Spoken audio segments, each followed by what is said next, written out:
Hello there. Welcome in. I'm glad you made it here tonight. For the next while, the complete story of MK Ultra. Everything we know, everything they don't want us to know, and the implications can stay low and easy in the background. Let the day step back.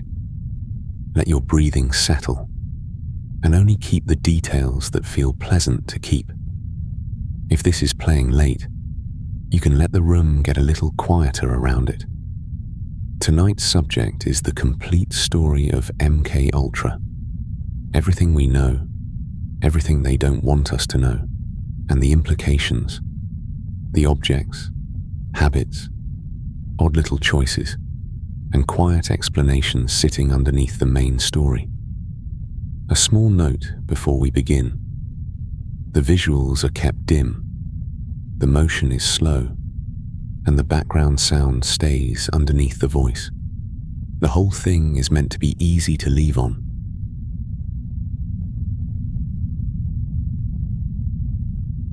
We can begin with a quiet night at the periphery. In plain terms, the periphery is the outer edge of public attention, where official routines can hide work that most people are never meant to see. MK Ultra began there in 1953, not as a public debate or a visible national project, but as a classified program inside the CIA's search for ways to influence, disrupt, or control human behavior. It existed because Cold War fear had made certain officials believe that the mind itself had become a battlefield. Before the later hearings, before the declassified pages, before the name became a kind of cultural shorthand, MK Ultra was mostly administration. That is worth holding on to.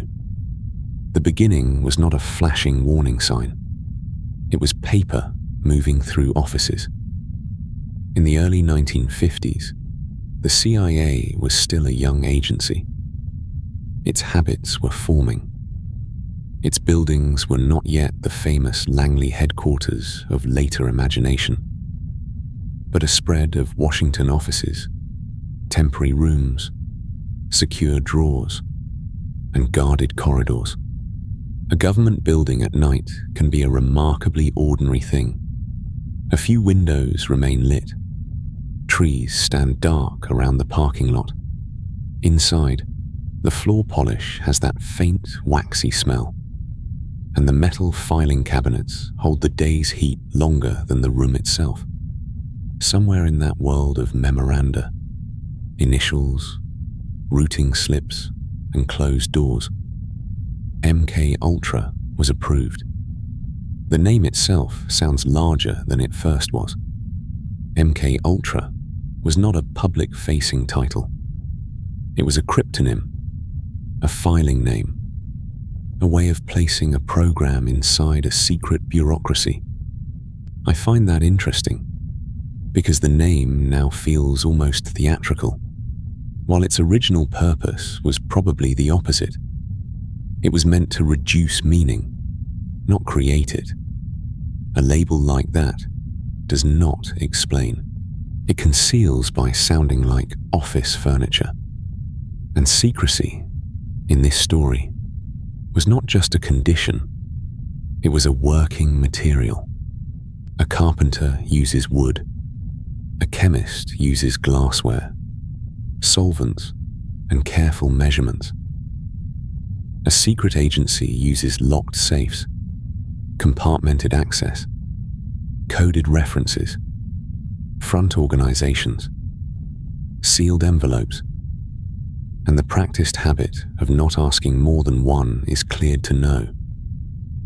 Input, process, output. A concern arrives from the Cold War world. Enemies may be developing techniques of psychological control. The concern enters a classified system. It is broken into projects, sub-projects, budgets, contacts, and restricted files. What comes out is a program that can operate while remaining largely invisible, even to many people nearby. That invisibility mattered. MK Ultra was not known across the CIA as a whole in any simple, open way. The evidence points toward a program run through narrow channels, with information divided according to role and clearance. A person could work in the same institution and still not know what was being done down the hall, or through a university contract, or under a coded account. This is one of the small, practical truths of secrecy. It does not require everyone to lie. Often, it only requires most people to know very little. There is a strange comfort and a stranger danger in bureaucracy. A memo has margins. A folder has a tab. A stamped page looks official, whether its purpose is wise or foolish. The scariest image in MK Ultra is not a spinning wheel or a laboratory from a film. It may be a form with a signature at the bottom, placed carefully into a file drawer by someone who still has to catch the bus home. By 1953, American intelligence officials were reading the world through the strain of the Cold War. Reports about Soviet methods, Chinese interrogation, prisoner confessions, ideological pressure, and brainwashing moved through newspapers, military briefings, and intelligence channels. Fear does not excuse what followed. But without that fear, the program makes less sense.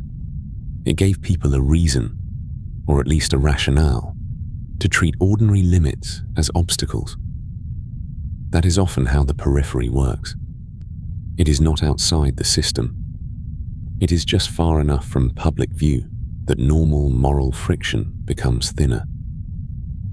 The meeting still has chairs. The coffee still cools in paper cups. Someone still sharpens a pencil with a little metal desk sharpener, leaving curled shavings in a tray. Yet the subject under discussion may be a human being reduced to a method, a risk, an opportunity, or a line item. What we can reconstruct from surviving records is partial. Many documents were later destroyed, and that loss changes the shape of the story. It means the beginning can never be restored with clean edges. We know MK Ultra began in 1953. We know it was a CIA program concerned with behavior, drugs, interrogation, and control. We know it was hidden under classification and compartmented management. But the exact texture of every early decision, every conversation, every hesitation or lack of hesitation is not fully available. Here, even at the start, the paper trail already feels thinner than one would like. The odd thing is that secrecy can feel efficient to the people inside it. It reduces argument. It narrows the audience.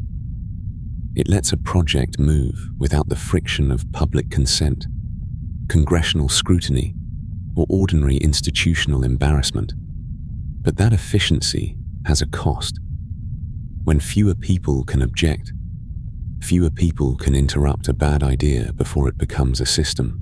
And MK Ultra did become a system. Not all at once. Not as a single dramatic event. More like a pattern of permissions granted in rooms where the air was still and the clocks were late. A budget approved. A name assigned. A contact made. A file placed behind a lock. A sentence written so blandly that the moral weight slips off it. This is why the beginning matters. It shows that the story did not enter history wearing a mask. It entered through procedure. The calm surface is part of the lesson. A government office at night can look harmless from the street. A faint window, a row of trees, a guard at a desk. tires clicking over a wet road. Nothing in that view tells you which papers inside are routine and which papers will later become evidence. Nothing tells you which locked drawer contains a decision that should have belonged to a wider public conscience. For now, we stay at the edge of the building, with the name newly made and the program still mostly hidden. Soon enough, the story will acquire a human face in Sidney Gottlieb and the laboratory world he helped shape. But before the architect, there was the periphery, the place where fear became paperwork and paperwork learned how to disappear. Here, we examine the architect. Sidney Gottlieb's laboratory. The architect. Sidney Gottlieb's laboratory. Is what does the workspace of a mind control architect look like at midnight? It existed because his lab was filled with bottles, pipettes, and handwritten labels. The useful thing is to understand the ordinary pressure underneath it before the details start to pile up. Now, Sidney Gottlieb's laboratory. In plain terms, this laboratory was the working world of the CIA chemist who helped design MK Ultra's mind-altering experiments. It existed because the intelligence community wanted tools for interrogation, resistance, disruption, and control. Gottlieb's task was to turn that fear into procedures, materials, records, and results. He was not, in the ordinary sense, a movie villain in a black coat. Sidney Gottlieb was a trained chemist, a government scientist, and later the head of the CIA's technical services staff. He worked in the plain machinery of institutions, offices, budgets, clearances, meetings, typed memoranda, and rooms where glassware sat beside government forms. That is part of what makes him worth lingering over. The workspace of a so-called mind control architect did not need to look theatrical. It may have looked more like a university basement after hours.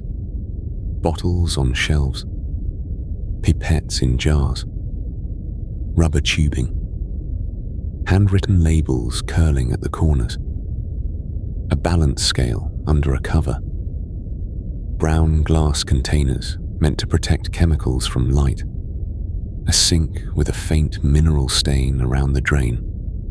Outside, perhaps, a parking lot in Virginia or Maryland held the last heat of the day in its asphalt. Inside, the air would have carried the dry, sharp smell of solvents, paper folders, and metal cabinets. The soundscape was not dramatic. A fan, a drawer sliding open. The small click of a stopper placed back into a bottle. What I find interesting is how much of this story depends on ordinary motions. Measuring, diluting, labeling, waiting, recording. A hand writes a number in a notebook, and the number becomes part of a secret program. A vial is moved from one shelf to another, and the movement is filed under national security. Gottlieb's role was not simply to sit at a bench and test substances. He helped create a system. The input was fear. Cold War fear. Fear of enemy brainwashing. Fear of being outpaced. The process was classified research. Contracts, front organizations, laboratories, consultants, and experiments. The desired output was influence over the human mind. The limitation, which seems obvious now and should have been obvious then, was the human being in the middle. A mind is not a valve. It does not open because a technician turns the right handle. Still, the work moved forward. Gottlieb and those around him explored drugs, suggestion, sensory stress, and other methods that they hoped might loosen memory, alter perception, or weaken resistance. LSD became one of the famous materials in the story, though the chemistry itself belongs more fully to the next room we will enter. For Gottlieb's laboratory, the important point is narrower. A substance was not only a substance. In that setting, it became a question. Could a chemical make a person more useful to power? That question has a cold shape to it.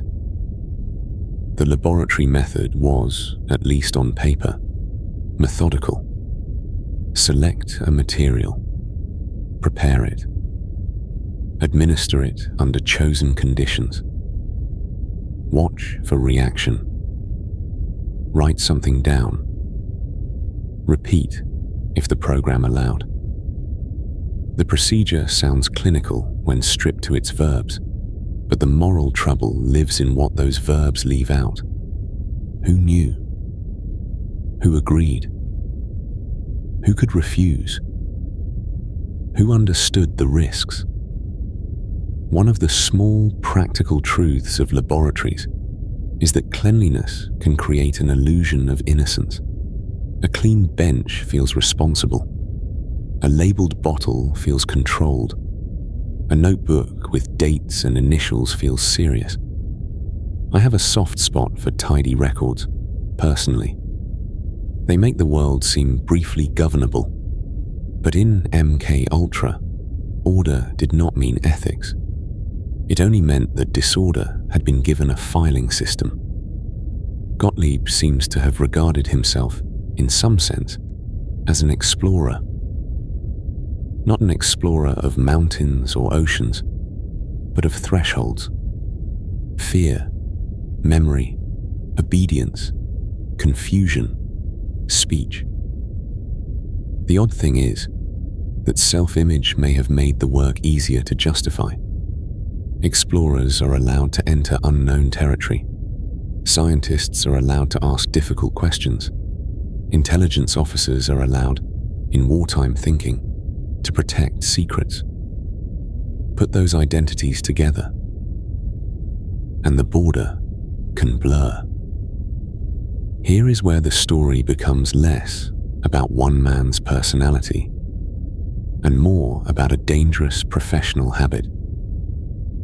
In certain rooms, language can soften the edge of harm.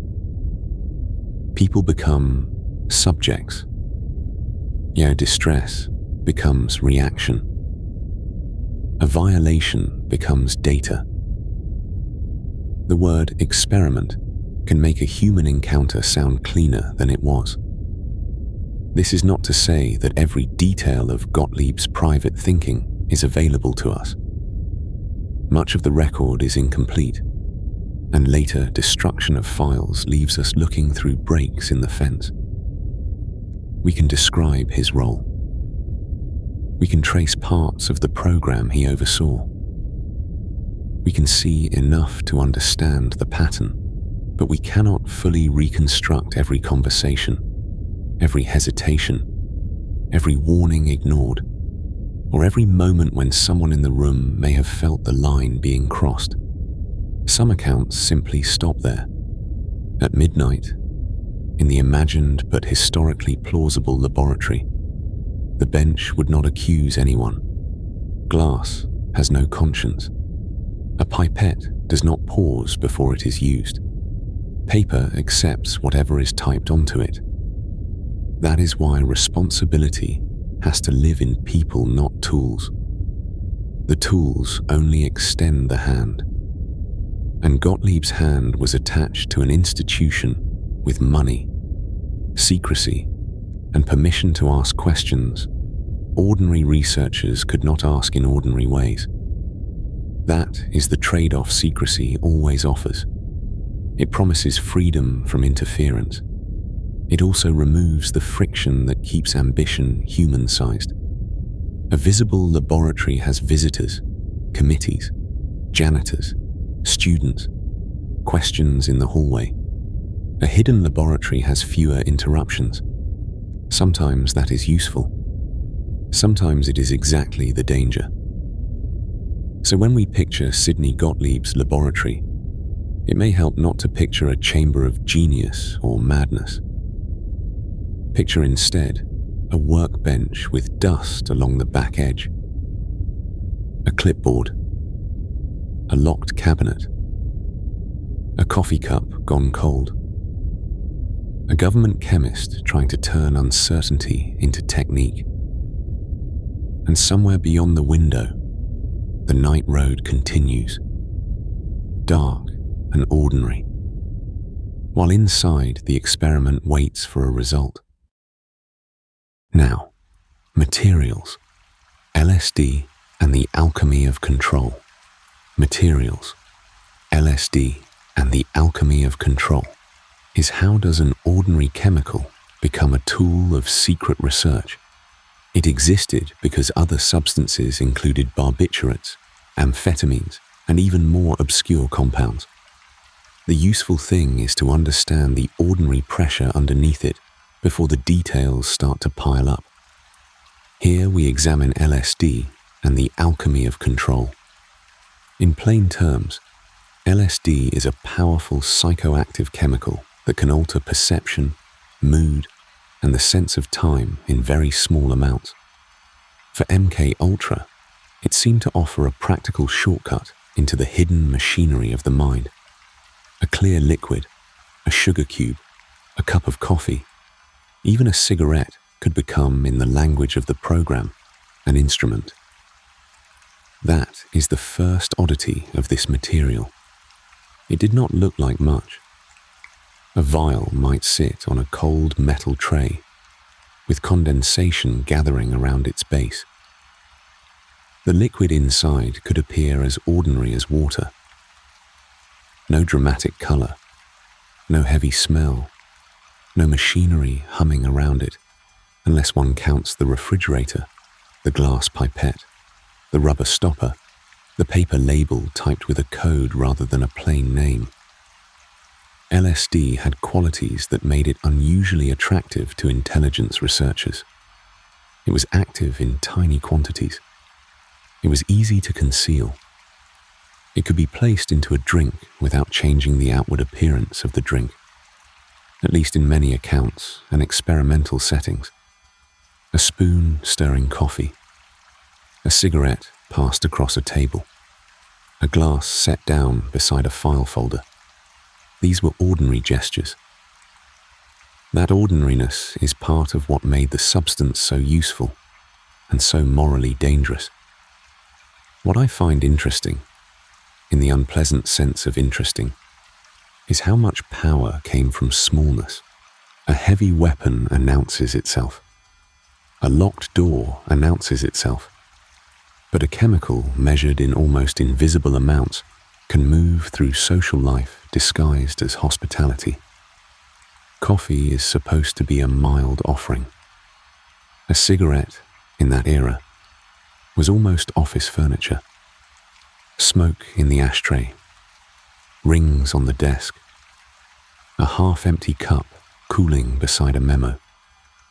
The setting could remain perfectly normal, while the terms of reality changed for one person in the room. The researchers were not interested only in LSD. MK Ultra and related inquiries looked at a whole cabinet of substances.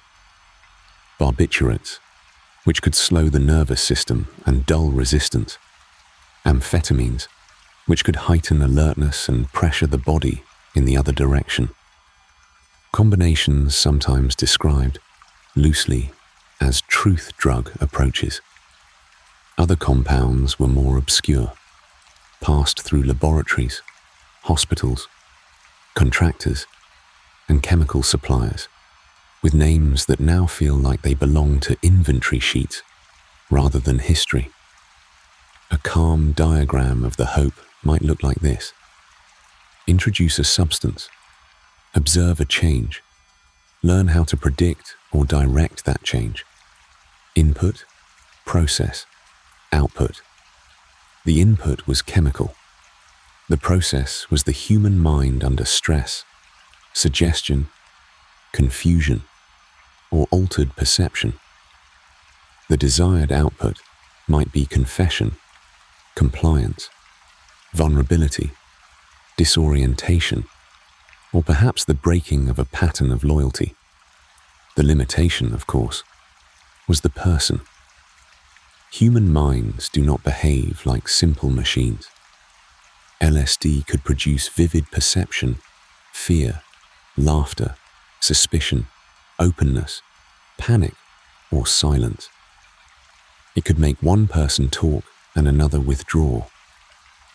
Dose, setting, expectation, personality, fatigue, alcohol, trust, temperature, the tone of the room. All of these could matter. A fluorescent hallway at midnight is not the same as a familiar kitchen. A government office is not the same as a clinic. Even the chair matters. A little. Hard wood, metal arms, a vinyl seat that sticks to the back of the legs. This unpredictability both fascinated and frustrated the people studying it. It promised access to the mind, but not obedience from it. That is a useful thing to remember now. The documents do not point to a clean, mastered science of perfect control. They point to something messier, and in some ways more troubling. Powerful institutions experimenting with unstable tools, sometimes with confidence far beyond their understanding. A failed experiment can still have victims. The materials themselves were handled with care, at least in the narrow technical sense. Chemicals require bottles, labels, storage conditions, measured transfer, disposal, and records. Someone had to sign for supplies. Someone had to dilute a solution. Someone had to put a stopper back in place, wash glassware, file a note, lock a drawer. I have a small, perhaps unreasonable fondness for the practical details of laboratories. The squeak of a cork, the smell of alcohol on a wiped bench, the way a pencil rolls toward the edge of a metal table. But here those details do not redeem the work. They only make it more ordinary. The strange phrase, mind control, can make the whole subject sound theatrical, almost unreal. Yet the material basis was not theatrical. It was chemistry, logistics, paperwork, an opportunity. A colorless compound was easier to move than a machine. A pill bottle was easier to hide than a laboratory wing. A front project could request supplies without announcing the full moral shape of the work behind it. Sometimes the dosing was covert. Accounts and later investigations described substances placed in drinks, given without full knowledge, or used in settings where the person receiving them did not understand the experiment taking place. The next chapter will sit more directly with those settings of observation and nightlife. For now, it is enough to notice the chemical fact that made such violations easier. A person could cross the line into an experiment without seeing the line at all. That is where the philosophical question enters, softly but stubbornly. A substance is not ethical or unethical by itself. A molecule has no intention. It does not know whether it is in a research ward, a therapy session, a criminal interrogation, or a cup on a desk. Meaning arrives through use. Consent arrives, or fails to arrive, through human systems. A vial does not become an abuse because of its shape. It becomes part of an abuse when secrecy gives it permission. And there is a quiet irony here. The program sought materials that could make another person transparent, more readable, more controllable. But the substances often produced fog instead. Not clarity, but distortion. Not a dependable key, but a room full of moving walls.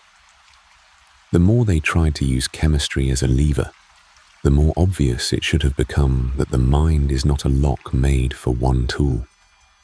Still, the search continued.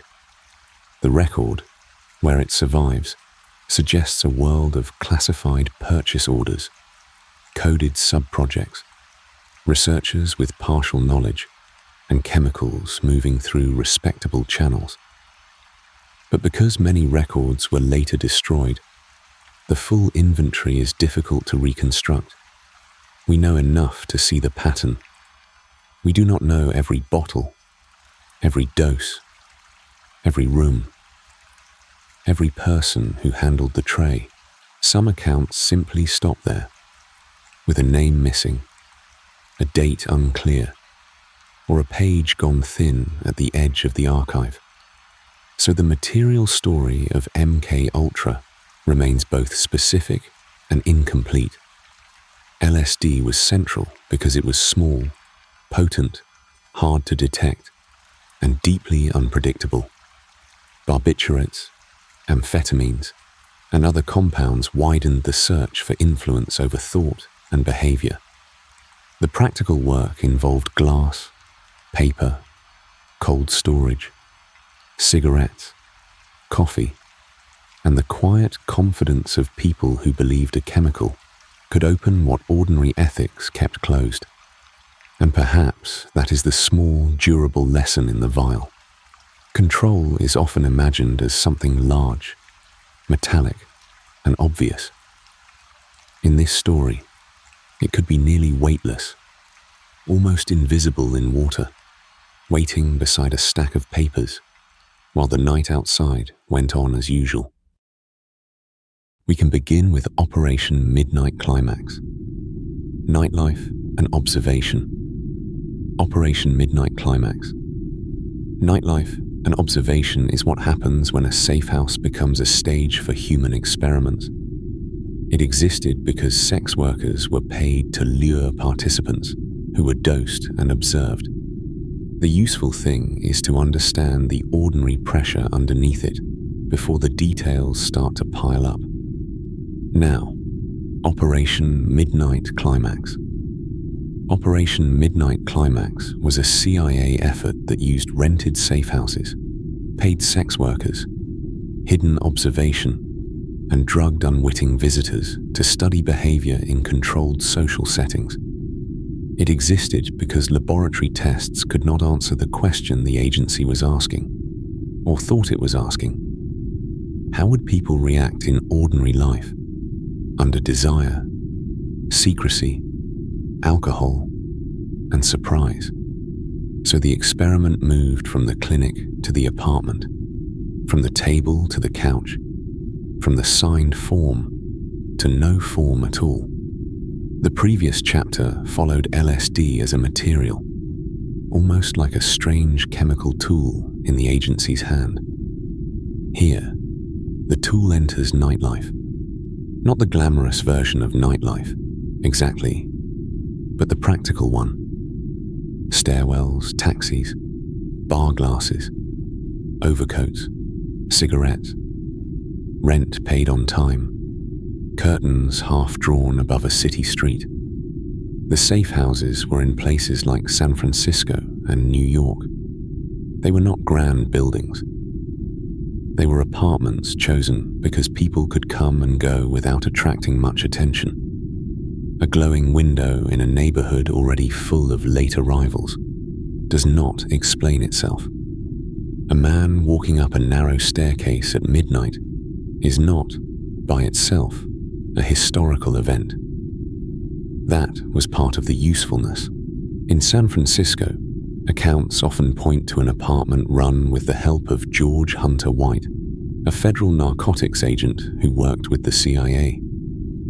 His role is one of those details that makes the story feel less like science fiction and more like American bureaucracy, with its shoes off. He had experience with vice investigations, informants, and the ordinary mechanics of concealment. He understood rooms, habits, and the small theatre of confidence. The apartment was staged to feel casual, even indulgent. Reports and later descriptions suggest a place with comfortable furniture, a stocked bar, odd wall art, perhaps prints that leaned into a certain theatrical seediness. Nothing had to match perfectly. In fact, mismatched furniture may have helped. A sofa, a rug, a lamp, a bottle on a side table, an ashtray carrying the stale smell of smoke. The room needed to seem lived in, but not too domestic. Inviting, but temporary. What I find interesting is how much effort went into making the place feel unremarkable. A safe house works best when it is not memorable in the right way. A person might remember the drink, the woman, the city air outside, the little inconvenience of finding the door, but not the larger structure around them. Behind a two-way mirror, agents could observe. That phrase has become familiar now, almost cinematic, but it was also an object with weight and cost. Glass had to be installed. Sightlines had to be arranged. Furniture had to face the correct direction. A chair placed badly could ruin an observation. A curtain left open could create risk. The experiment depended on practical housekeeping as much as ideology. The basic mechanism was simple, and that simplicity is part of its coldness. A subject was brought into the apartment, usually without knowing the true purpose of the encounter. A substance might be placed into a drink. The agents observed from another room. Notes were taken about behavior, speech, confusion, compliance, sexual vulnerability, and memory afterward. Input, process, output. A person enters. A drug is introduced. Behavior is watched. A report is made. The limitation, of course, is also obvious. This was not clean science. It mixed alcohol, expectation, attraction, fear, exhaustion, class, gender, secrecy, and chemistry into one room, then treated the result as intelligence. A failed experiment can still have victims. That sentence is useful here because Midnight Climax did not need to produce reliable mind control to become morally serious. The sex workers in this operation occupy a complicated place in the record. They were paid to bring men to the safe houses, and in some accounts they helped administer substances. They were used as access points into a world where official researchers could not easily go. It is important not to turn them into scenery. They were workers in a dangerous arrangement, positioned between the agency and the unwitting subjects, with only partial power over what the room really meant. Outside, San Francisco continued being San Francisco. Cable lines, wet pavement, neon signs, the damp cold that can slip under a coat even when the weather is not dramatic. New York had its own version. Building entrances, night traffic, elevator doors, the low metallic cough of radiators in rented rooms. These cities made excellent camouflage because they were already full of private stories. A city at night is generous to secrecy. It does not ask every window to explain itself. Still, the absurdity remains. government safehouses arranged like private apartments, paid intermediaries, men unknowingly dosed, agents behind glass, watching the little human confusions unfold.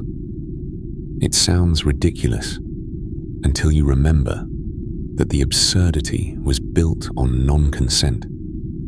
And this is where the laughter, if it comes at all, tends to catch in the throat. Because Midnight Climax was part experiment, part theatre. The room had a script, but only some people knew they were in a performance. The subject thought he had entered one kind of scene. The observers had constructed another. The difference between those two realities is where the violation lives. Some of the surviving accounts come to us through later investigations, testimony, and documents that escaped destruction or were reconstructed from memory. The record is not complete. We do not know every visitor, every dose, every consequence, or every conversation that took place after the door closed. Some accounts simply stop there, at the threshold of the room, with the paper trail thinning into silence. That uncertainty should not be used to decorate the story. It should make us more careful. Missing records do not give permission to invent, but they also do not erase what is documented. The CIA created social spaces where people were observed and drugged without informed consent. The philosophical drift here is small, but persistent. A safe house is supposed to protect a secret. In this case, it also protected the people keeping the secret from the moral force of being seen. Observation flowed in one direction only. The agents could watch the subjects, but the subjects could not watch the system watching them. That imbalance is the shape of the whole operation. What makes this useful to remember now is not the strangeness of the apartment, or even the chemical itself. It is the transformation of a citizen into an environment. A person became a setting in which an agency could test an idea. The bar glass, the sofa, the mirror, the notebook, the government budget line, all of it arranged around someone who had not agreed to be part of the arrangement. By the time the visitor stepped back into the street, the city looked the same. The curb was still damp. A taxi might pass. Somewhere, a radio played behind a closed window, but inside the file, a private life had been converted into data, and from these staged rooms, the story naturally turns toward the people who did not know they had become subjects at all. Here, we examine the subjects, unwitting and unseen. The subjects, unwitting and unseen, is the idea of who are the people who never knew they were part of history. It existed because consent was rare. Many never learned they were involved. The useful thing is to understand the ordinary pressure underneath it before the details start to pile up. Now, the subjects, unwitting and unseen. In plain terms, the subjects were the people used in MK Ultra experiments, often without being told what was being done to them. They existed in the program as a kind of raw material, a source of reactions, memories, confusion, and data. For the agency, they solved a practical problem. If you wanted to know how a person behaved when they did not expect a drug, a question, or a psychological pressure, then consent itself became, in their distorted logic, an obstacle. That is the moral center of the story, I think. Not the strangeness of the chemicals, or the oddness of the safe houses, or the bureaucratic code names. The deepest wound is that many people did not know they had been made part of an experiment at all. Picture, for a moment, Not a secret laboratory, but a late-night diner. Chrome along the counter, a cracked vinyl stool, coffee thickening in a glass pot under an orange warmer. Someone in a work shirt stirs sugar with a small metal spoon and watches rain move across the window. Nothing about the scene announces history. No one at the counter looks like a subject in a government file. And yet this is the unsettling scale of MK Ultra's human world. Ordinary people, ordinary rooms, ordinary hours, with a secret imposed over them from somewhere else. The known subjects came from many settings.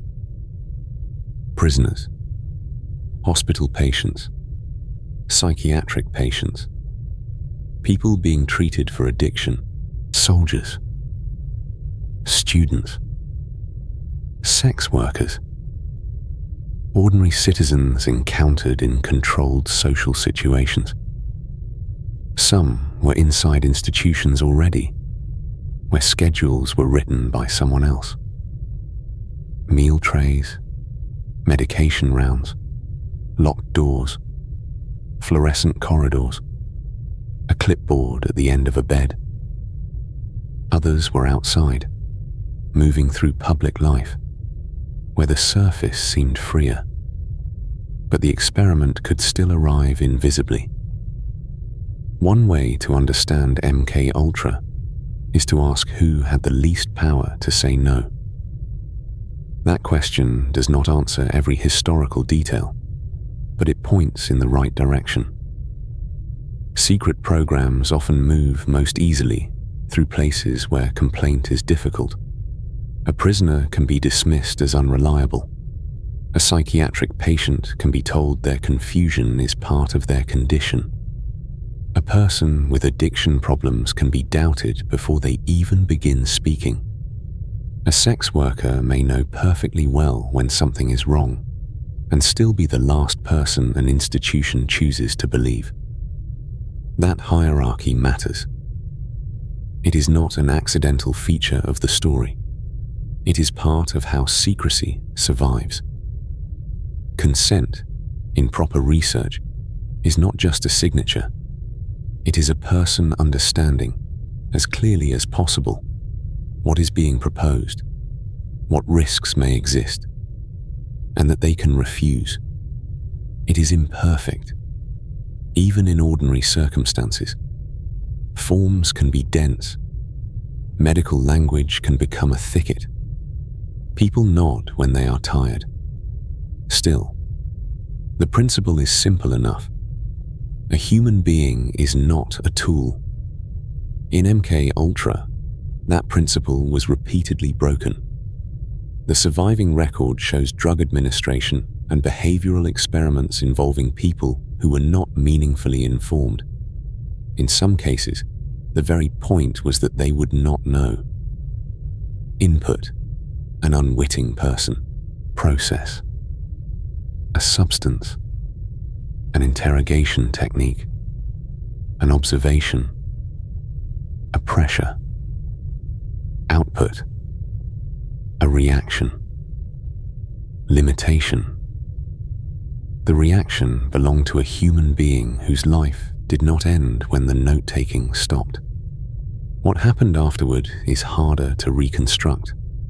Some people may have felt sudden confusion, fear, disorientation, or gaps in memory. Some may have blamed a bad drink, a stressful day, an illness, an episode they could not explain. A person leaving a hospital ward might remember the smell of floor wax and boiled coffee, but not know why a particular afternoon felt wrong. Someone at a university clinic might recall a paper cup of water, a white coat, a hallway clock, and then a blur. The evidence points toward harm, but the personal aftermath often vanishes into private life. Here, the record becomes especially thin. We do not know the full number of people affected.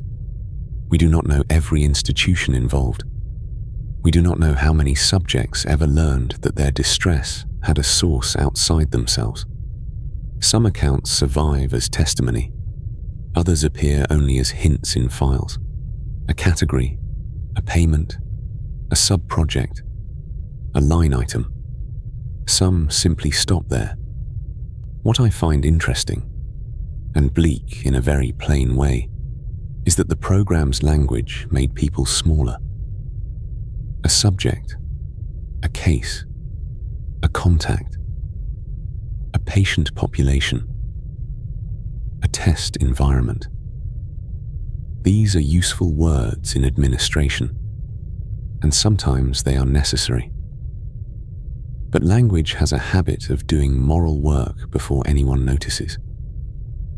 If you call a person material for long enough, it becomes easier to forget the weight of their coat on a chair, the coins in their pocket, the errand they meant to run after lunch. There is a philosophical unease here that stays close to the ground. Trust is one of the ordinary materials of daily life. It is not dramatic most of the time. You drink what is handed to you. You sit in the waiting room. You answer a doctor's question. You accept that a university, a hospital, or a government office is at least roughly what it says it is. Civilization depends on that roughness holding. MK Ultra damaged that texture. Not everywhere, not in every institution, and not in a simple way. But it showed that under secrecy and fear, the trusted surface of ordinary life could be used as cover. A clinic could be a clinic, and also something else. A conversation could be a conversation, and also an observation. A person could be present in history without knowing they had entered it. The odd thing is that many of these people remain almost faceless in the archive. The agency leaders have names. The programs have names. The committees and commissions have names. But the unwitting subject is often only a shadow crossing a page. That is not because their lives were empty. It is because the system that used them did not preserve them as whole people. So we leave this part of the story with a quieter kind of evidence. A diner cup cooling on a counter. A hospital bracelet. A prison bunk with a thin blanket folded at the end. A student walking home under wet trees, trying to decide whether the strangeness of the day was real. The next question belongs to the papers that survived, and the papers that did not. But before the files, there were people, and many of them never knew the file existed. Now, paper trails and shredded truths. Paper trails and shredded truths is how do secrets survive or vanish in a world of paper and ink. It existed because surviving papers are often incomplete, missing pages, cryptic annotations. The useful thing is to understand the ordinary pressure underneath it before the details start to pile up. Now, paper trails and shredded truths. In plain terms, paper trails and shredded truths are the surviving documents, missing files, destroyed records, and bureaucratic traces that shape what can still be known about MK Ultra. They existed because secret programs still needed ordinary administration. Budgets, approvals, invoices, project numbers, storage boxes, signatures. Even hidden work leaves crumbs, unless someone makes a special effort to sweep the floor. After the experiments, the meetings, and the unwitting subjects, the story narrows for a while to paper. Not dramatic paper, usually. Manila folders, carbon copies, typewritten memoranda with uneven letters. accounting forms with project codes where a human name might have been, a file tab bent from handling, a staple that has left a small rust stain in the upper corner. The odd thing is that secrecy is rarely weightless. It has mass. It fills cabinets. It needs clerks, couriers, file rooms, safes, labels, burn bags, and rules about who may initial the routing slip. A classified program may be designed to hide from the public, but inside the institution, it still has to behave like an office. Someone has to approve the spending. Someone has to reconcile the account. Someone has to put a date on the page. And that is where MK Ultra becomes, in a strange way, less cinematic and more troubling. Because the surviving record does not always look like a villain's notebook. It often looks like administration, a memo requesting funds, a contract routed through a cutout, a sub-project number, a receipt, a dull, efficient sentence that turns a human event into a manageable line of text. In 1973, as the program was being wound down, many MK Ultra records were destroyed. The destruction is usually associated with orders from senior CIA leadership, including Richard Helms, with Sidney Gottlieb also involved in closing out the paper history of the project. The exact reasoning has been described in different ways, and the full internal mood of that moment is difficult to reconstruct.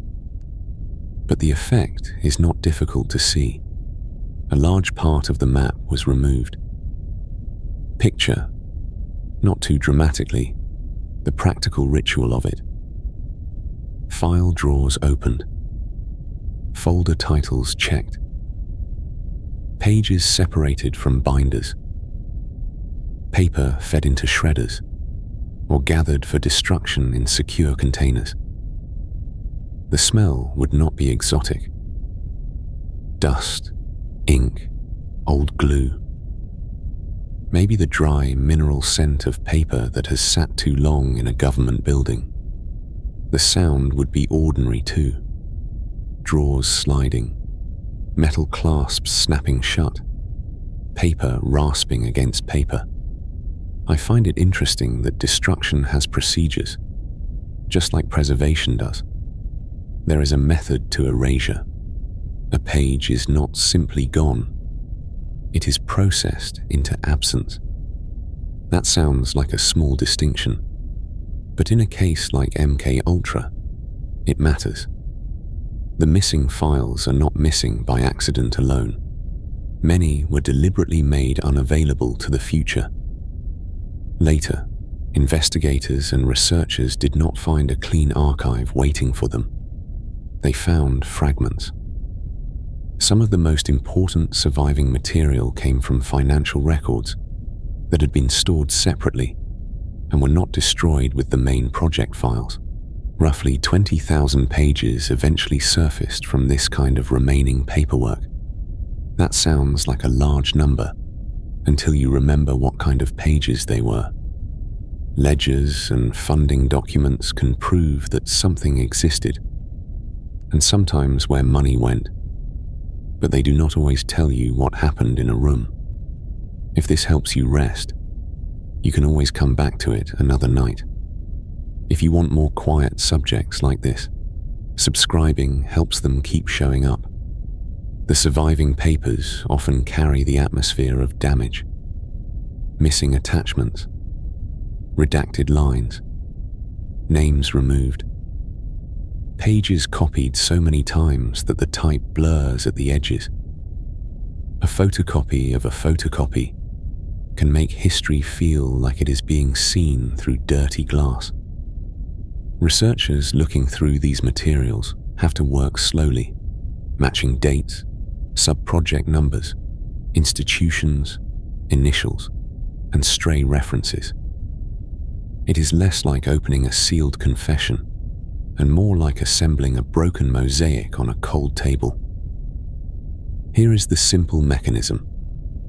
A secret office creates documents to manage a program. Later, many central files are destroyed.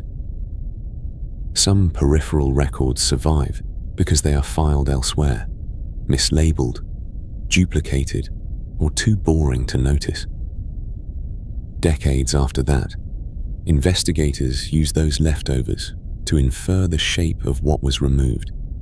Input, process, output, limitation. The limitation is the wound in the system.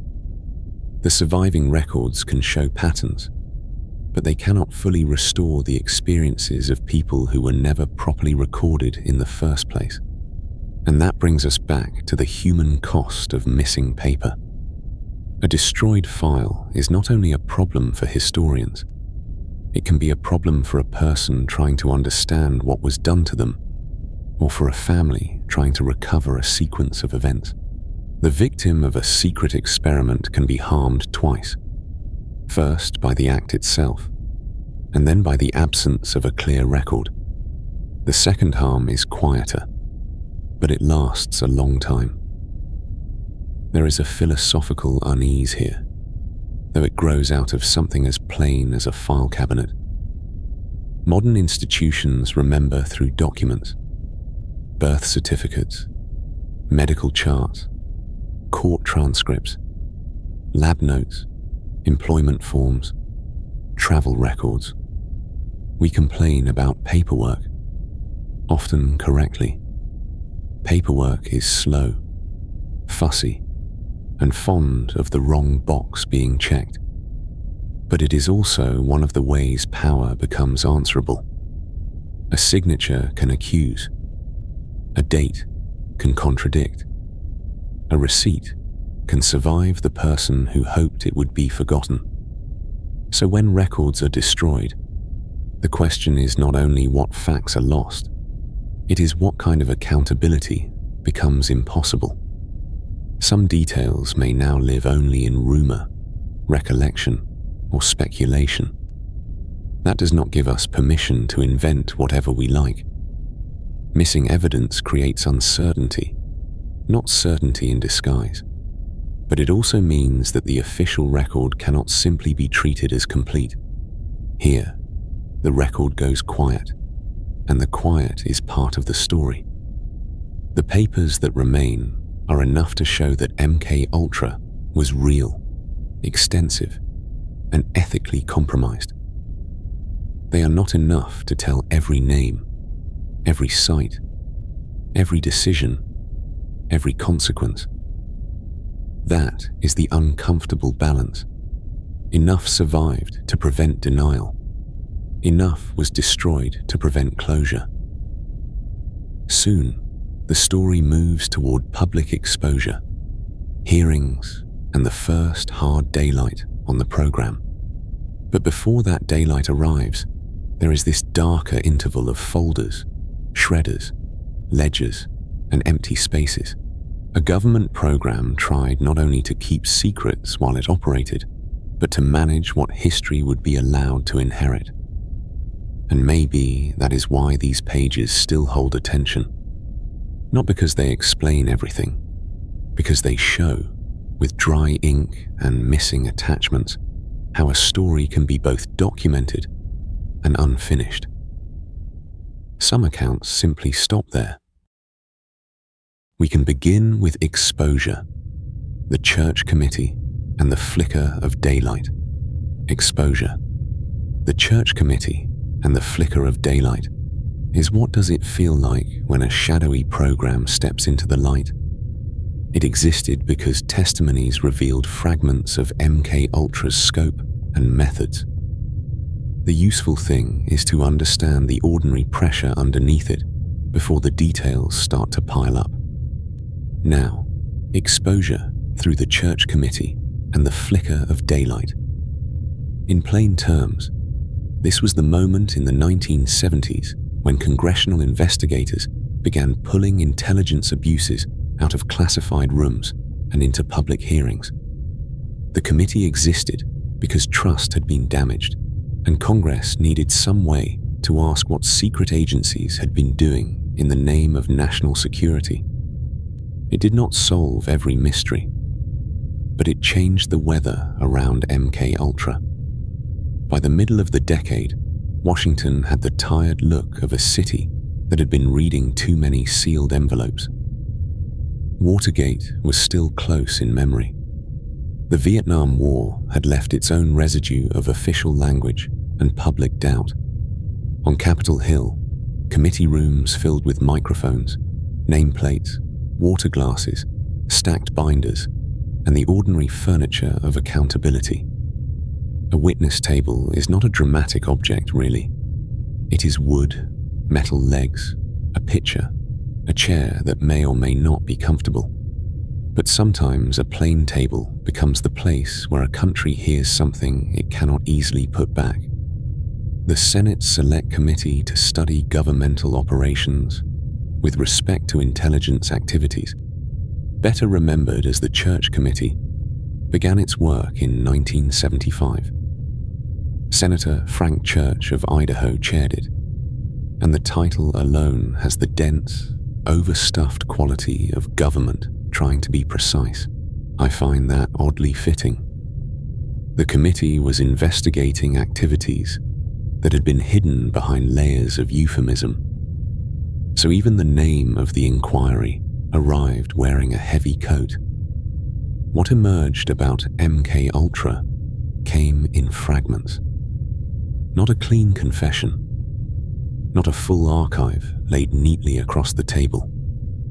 Testimony, surviving financial records, internal references, and recollections began to sketch the outline of a program that had studied drugs, hypnosis, sensory manipulation, and other methods for influencing behavior.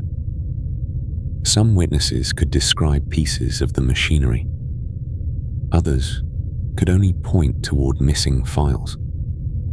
The program's most complete records had already been destroyed in 1973, and that fact sat behind the hearings like a locked cabinet with the key snapped off inside. This is one of the important things to understand about exposure. Daylight did not arrive as a sunrise. It arrived more like a flashlight beam moving across a field at night. A microphone here, a memo there. A former official adjusting his glasses and choosing words carefully. The outline became visible, but the edges remained dark.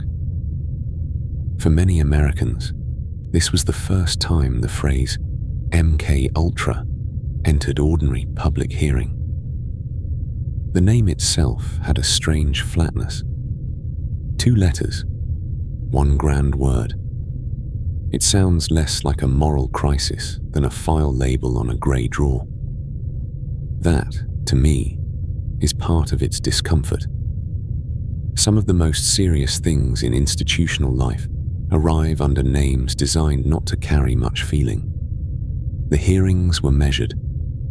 That may seem surprising, given what was being described. But congressional hearings usually move at the speed of paper. A question is asked. A witness leans toward the microphone.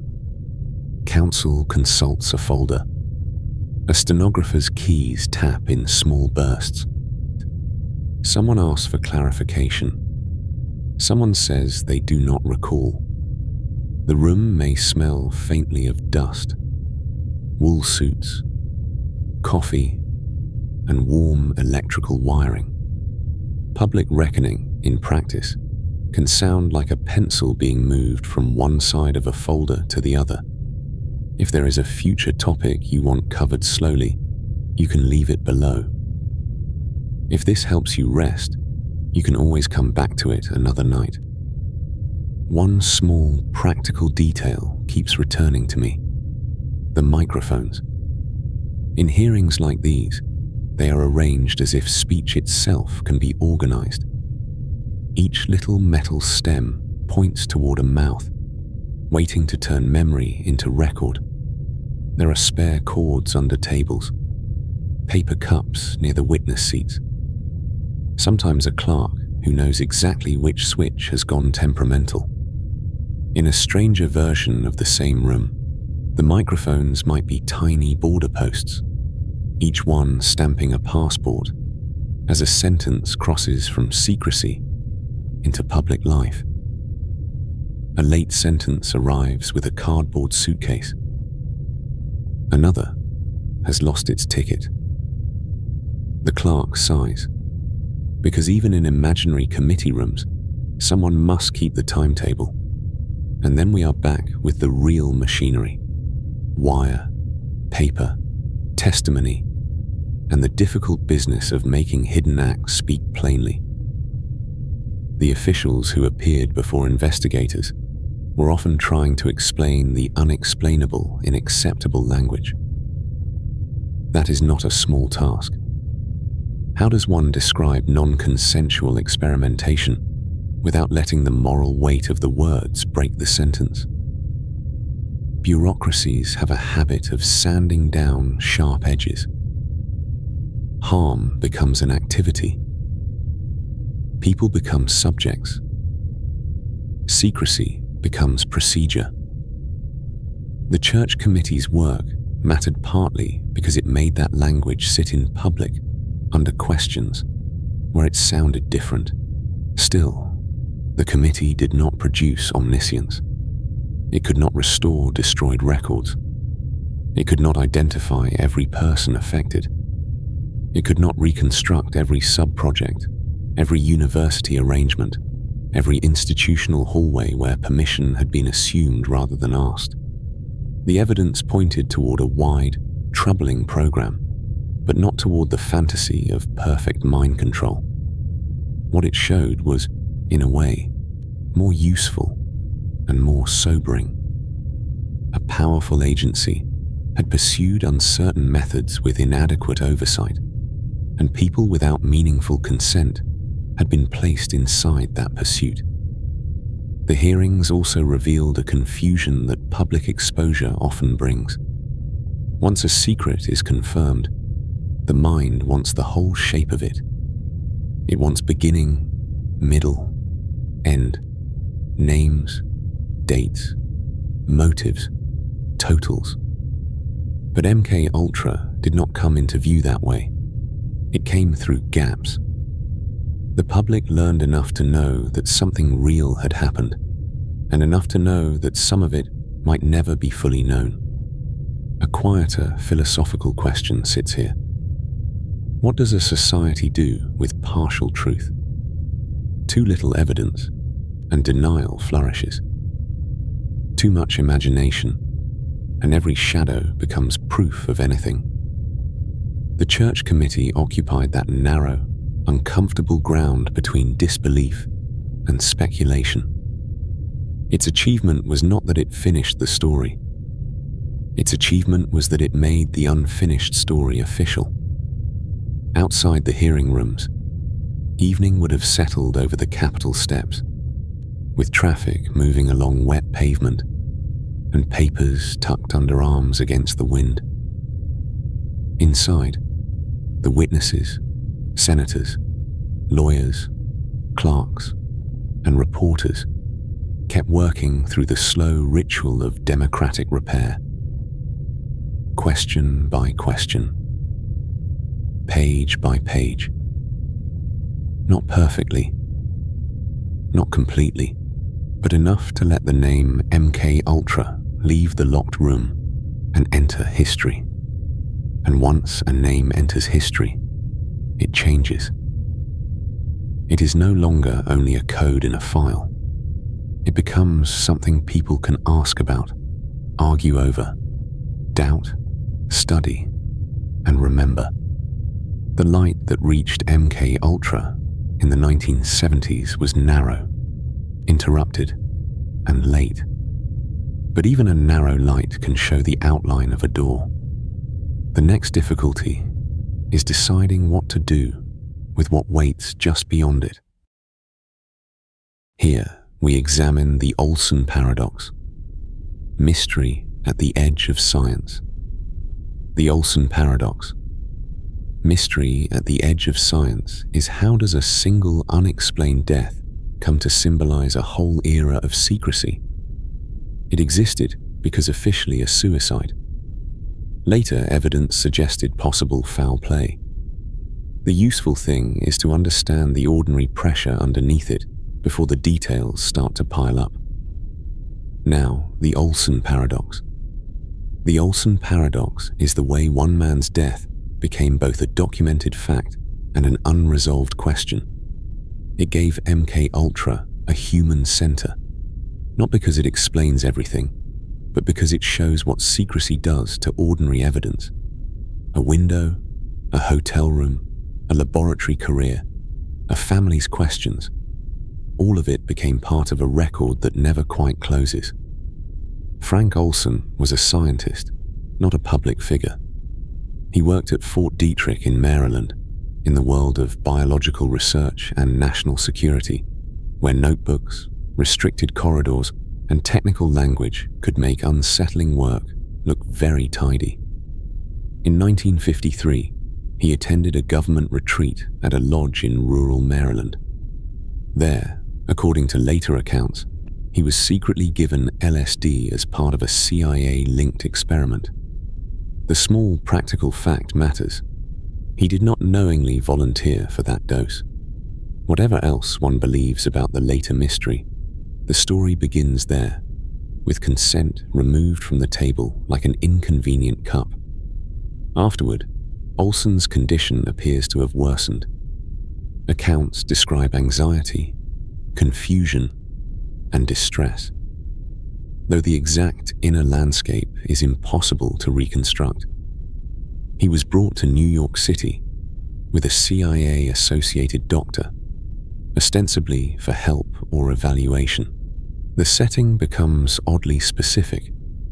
The Statler Hotel, near Pennsylvania Station, with elevators, corridors, a front desk, room numbers, wool coats damp from late November weather, and the hard shine of city pavement after rain. It is not a castle of secrets. It is a commercial hotel, the sort of place where someone might hear pipes knocking in the wall and a taxi horn below. In the early hours of November 28, 1953, Olson fell from a hotel window and died. Officially, his death was treated as a suicide. That was the version his family lived with for many years, without knowing the fuller background of the secret dosing. And here the paradox begins to take its shape. If a man has been secretly drugged, then even a sincere official conclusion rests on damaged ground. The evidence may point in one direction, but the conditions around the evidence have already been compromised. For decades, Olson's family kept asking questions. That part of the story is quieter than the fall, but in some ways more difficult to sit with. A family question is a durable thing. It can be carried through kitchen tables, file cabinets, phone calls, lawyers' offices, and boxes of copied documents. In the 1970s, after MK Ultra began to surface publicly, the government acknowledged that Olson had been dosed without his knowledge. President Gerald Ford met with the family, and a settlement followed. There was an apology of a kind, but an apology can answer a moral question without answering a factual one. I find that distinction useful and rather sad. The later evidence did not make the matter simpler. In 1994, Olson's body was exhumed for a second examination. Forensic review reportedly raised questions, including indications that some injuries might not fit neatly with a simple fall. Some interpreted this as possible evidence of foul play. Others have urged caution, because old remains, incomplete records, and retrospective analysis can all produce uncertainty. Science, at that distance, becomes less like a clean instrument and more like a weathered measuring tape. Still useful, but no longer able to touch every edge. What makes the Olsen case so persistent is not that it offers a tidy alternative story. It does not. It offers fragments, a secret dose, a troubled interval, a hotel room, a window, a government explanation, a family that did not believe the explanation was enough. Declassified files and interviews deepened the picture, but they did not settle it. Some accounts simply stop there, at the edge of what can be shown. And the odd thing is, Olsen was himself a scientist. He belonged to the class of people who measure, record, test, and write down. Yet his own death became resistant to measurement. His life moved through laboratories and classified programs. But the final question around him became almost anti-scientific. Not because science had nothing to offer, but because secrecy had spoiled the conditions under which knowledge is made. Input, an event. Process, investigation. Output, a conclusion. Limitation. The people controlling the evidence may also have reasons to hide it. That is why the Olsen story belongs at the edge of science. It is not only about LSD or intelligence work or one hotel window in New York. It is about the fragile chain that lets facts become trusted. A body is examined. A report is typed. A witness gives an account. A file is stored.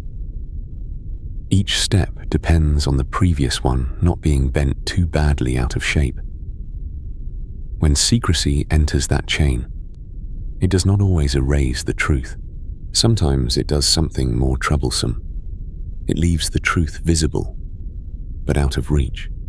A small image stays with me. Not the fall itself, but a manila folder handled years later by someone in the family. Its edges softened from use. Its pages smelling faintly of dust and office paper. That is what a long search can become. Not a dramatic revelation, but a repeated act of lifting the same pages and hoping a sentence will finally sit still. There is something deeply human in that, and not especially cinematic. Most people looking for the truth do not burst through locked doors. They make calls. They wait. They read photocopies. So the Olsen paradox remains unresolved in a careful sense. The official account was suicide. Later evidence suggested that this account might be incomplete and possibly wrong. The family's doubts were not imaginary, but doubt itself is not the same as proof. That is an uncomfortable balance to hold. Still, it may be the most honest one. What the case gives us is not certainty, but a warning about damaged records and injured trust. A failed experiment can still have victims. A secret can outlive the office that kept it. And a single unexplained death can come to symbolize a whole era because it contains, in miniature, the larger pattern. Power acting in private. A person changed without consent, and the truth arriving years late, carrying only part of itself. From here, the story widens again, away from one hotel room and into the habits that made such rooms possible.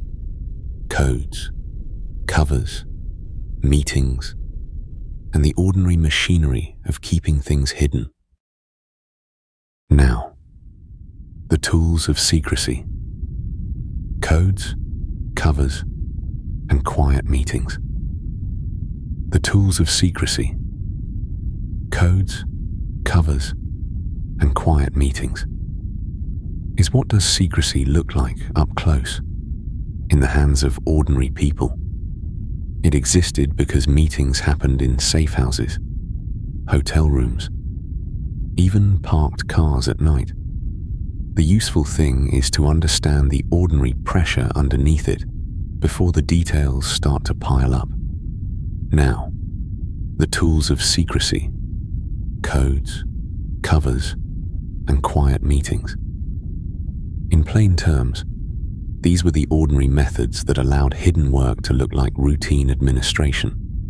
They solved a practical problem for the people running MK Ultra: how to move money, instructions, people, and results without plainly saying what was being done. The disturbing part is how little theatre was required. A secret program does not always need a dramatic mask.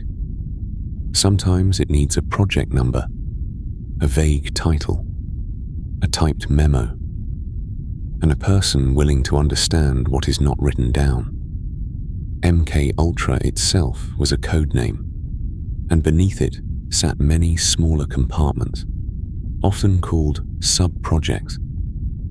That word, sub-project, has a useful dullness to it. It sounds like a filing cabinet drawer, not a moral boundary being crossed.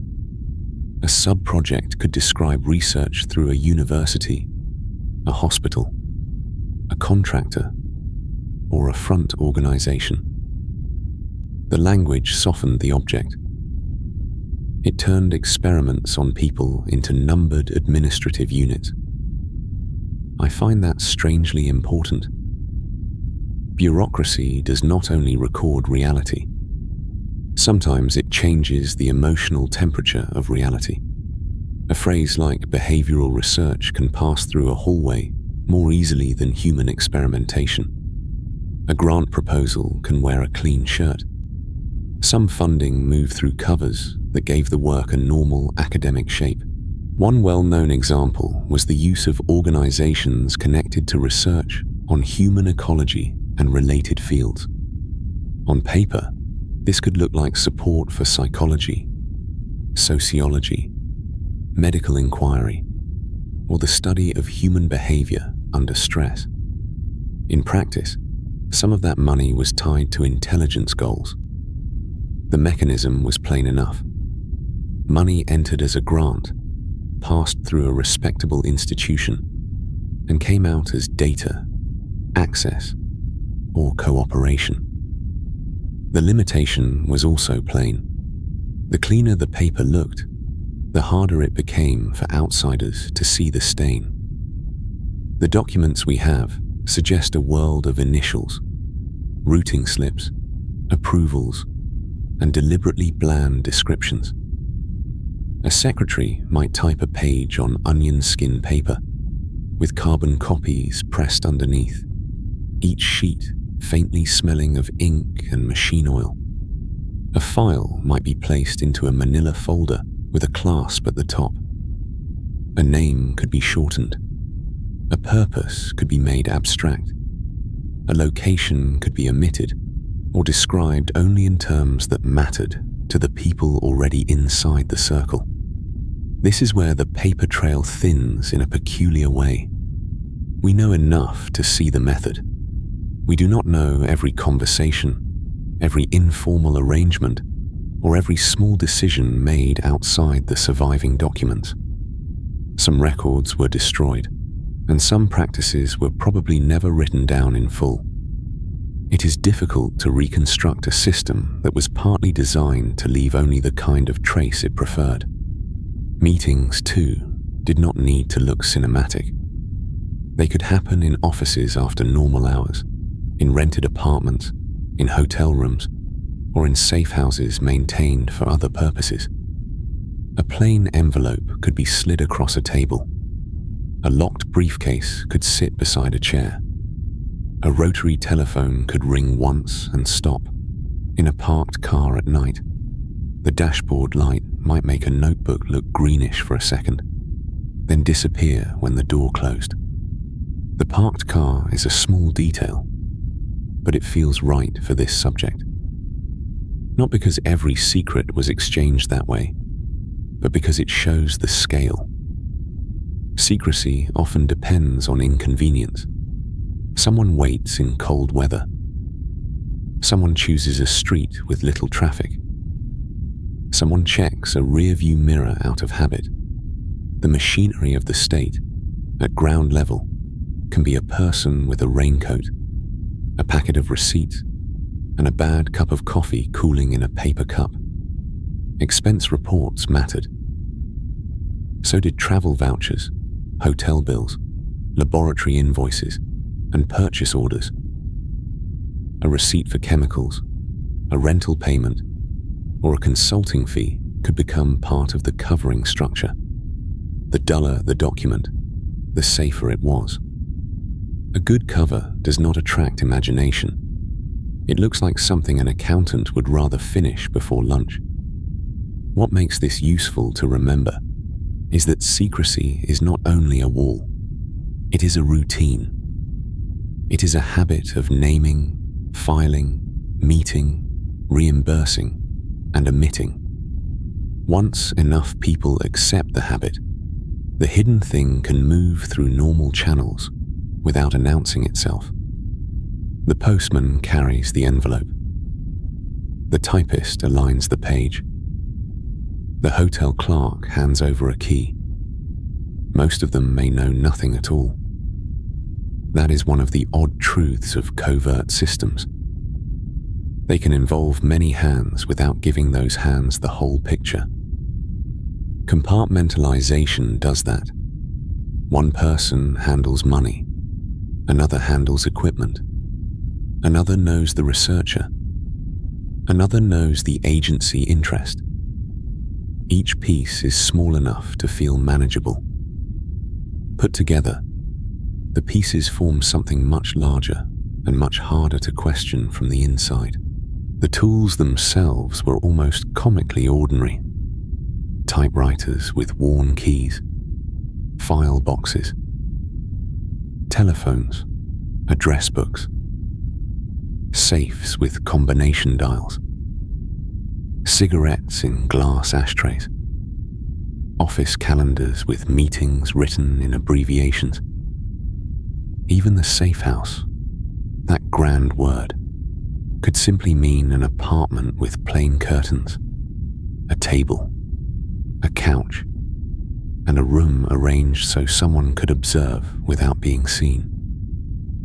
There is a quiet irony here. The public imagination often decorates secrecy with elaborate devices. Hidden laboratories, strange machines, a villain's console. But MK Ultra's concealment seems to have depended, again and again, on ordinary objects used with purpose. A form with a signature at the bottom can hide more than a locked door, if enough people agree not to read it too closely. And so the tools of secrecy were not separate from the work. They shaped the work. Coded language made harm easier to discuss.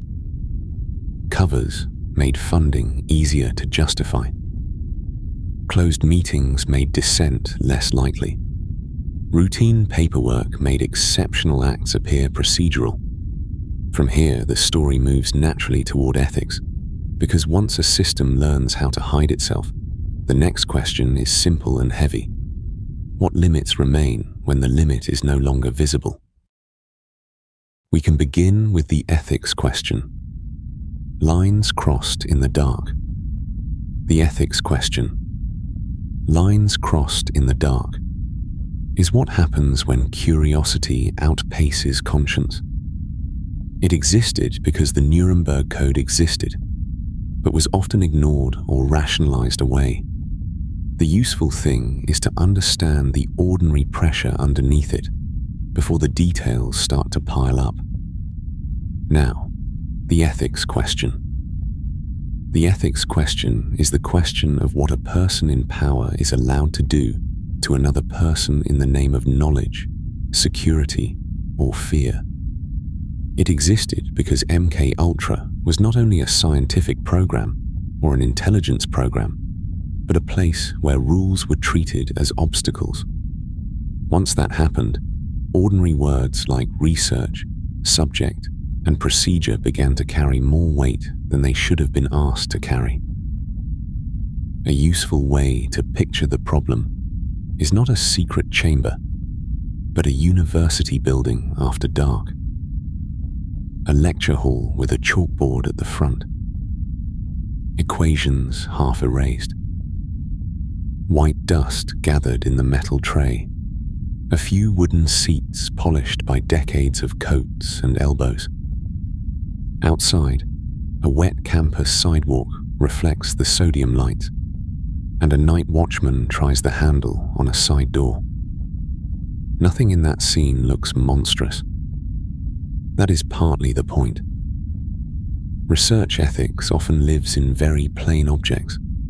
A consent form, a clipboard, a locked cabinet, a line for a signature, a sentence that says what might happen, another sentence that says a person may refuse. These are not dramatic objects, but they matter. They are small barriers placed between curiosity and harm. They slow people down. They force a researcher to remember that the person across the table is not a container for data. MK Ultra crossed those barriers again and again. The basic violations are not complicated. People were exposed to drugs or other experiments without informed consent. Some were placed in vulnerable settings where refusal was difficult or impossible. Safety was not always treated as the first concern. Dignity, that old-fashioned word which still does a great deal of work, was often set aside. What I find interesting, and not in a comforting way, is how little philosophical cleverness is needed here. The central wrong is almost plain enough for a child to understand. You do not secretly alter another person's mind or body, and then call the ignorance part of the method. By the 1950s, this was not a new moral insight. The Nuremberg Code had already stated in clear terms that voluntary consent was essential in human experimentation. It emerged from the reckoning after wartime medical crimes, and it did not hide behind elegant ambiguity. Consent had to be voluntary. The person had to have enough knowledge to make a real choice. Unnecessary suffering and injury were to be avoided. And yet, in the closed weather of Cold War intelligence, that clarity became negotiable. Officials and researchers could tell themselves that the situation was exceptional. They could say the enemy might already be doing worse.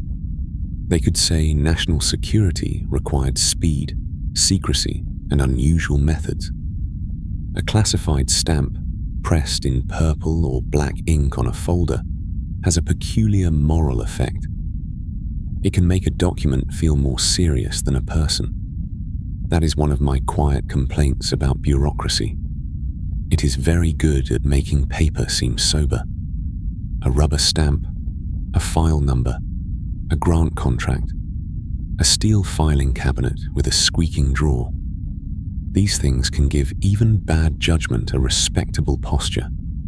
The boundary between science and security blurred in practical ways. A university laboratory might have the equipment. A hospital ward might have the patients. A prison might have people who could not easily leave.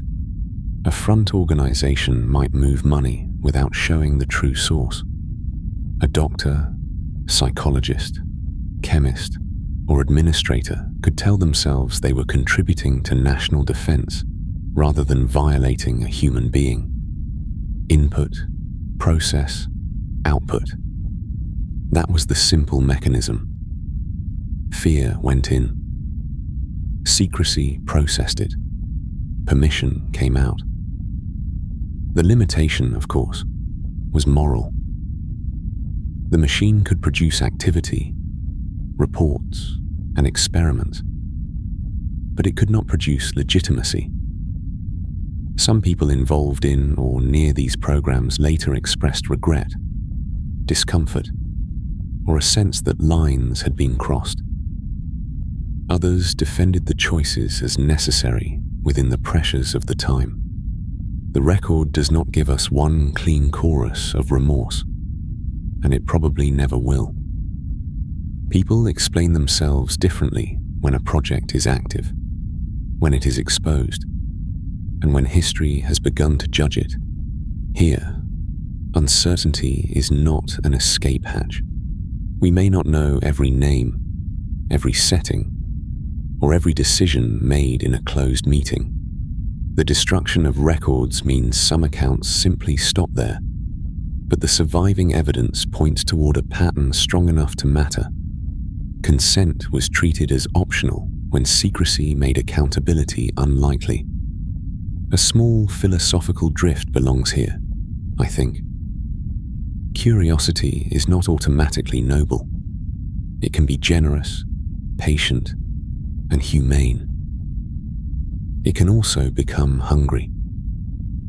It can lean across a boundary and say, just once, just this person, just this experiment, just until we know. Conscience is the part that says knowledge gained by making someone else unknowingly pay for it has already changed shape. Then we return to the concrete things. A paper cup in a safe house, a hospital chart with careful handwriting, a hallway smelling faintly of floor wax and cigarette smoke, a researcher's coat hung on the back of a chair, a person who has not been told enough to understand what is happening. The odd thing is that many of the people inside such systems may have believed they were serving a greater good. That does not soften the harm. If anything, it makes the lesson more useful. Most ethical disasters do not require everyone involved to wake up each morning feeling cruel. Sometimes they require only enough people to believe that the rule is important, but not right now. What makes this matter beyond MK Ultra is the trade-off it exposes. Societies need science. They need security. They need people who can study dangerous questions carefully. But those needs become dangerous when they are allowed to outrank the person being studied. Oversight, consent, and transparent limits are not decorative legal habits. They are the guardrails that keep curiosity from becoming possession. So the ethics question is not merely whether MK Ultra found what it was looking for. A failed experiment can still have victims. The deeper question is how professional rooms, polished hallways, chalkboards, grant papers, and official language can make a crossed line look, for a while, like procedure. And somewhere outside that lecture hall, the rain keeps touching the pavement. The campus gate is locked. The chalk dust remains in the tray. A rule is only useful if someone honors it when the room is closed, when the file is classified, and when no one is expected to ask. Here we examine what we know, what we guess. What we know, what we guess, is how do we separate fact from rumor when so much is missing? It existed because much is inferred from surviving documents, testimony, and context.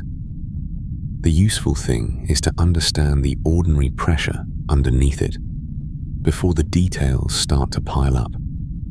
Now, what we know and what we guess. In plain terms, this is the work of separating documented fact from inference, rumor, and belief. It exists because MK Ultra left behind both evidence and absence. Without that sorting, the true damage can be blurred by stories that are larger than the record. A useful way to picture the problem is not a secret chamber, but a table after a long night of sorting. Photocopied pages, a black redaction marker, a few declassified CIA documents with uneven margins, testimony transcripts, stiff at the spine, a cardboard file box with a metal handle that pinches the fingers if you carry it badly.